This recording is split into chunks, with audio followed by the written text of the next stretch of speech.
रोज़न में गज़ल पेश खिदमत है। शायर हैं एतबार साजिद।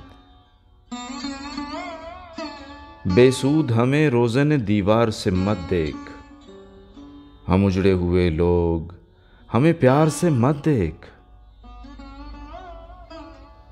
पस्ती में भटकने की नदामत न सिवा कर, मुड़ मुड़ के मुझे रिफ़ाते कोहसार से मत देख। कीमत न लगा जज्बा ईसार तलब की, हर शय को फ़कत चश्मे खरीदार से मत देख।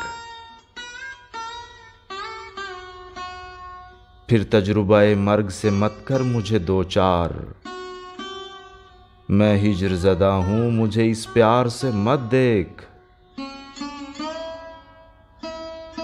मैं और कहीं साफ दिखाई नहीं दूंगा, हटकर मुझे आईनाए अशार से मत देख।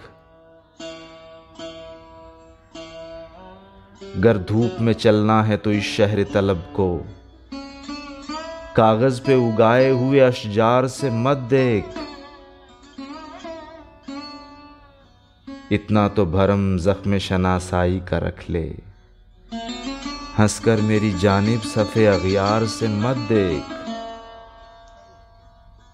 बेसूद हमें रोज़न दीवार से मत देख, हम उजड़े हुए लोग हमें प्यार से मत देख।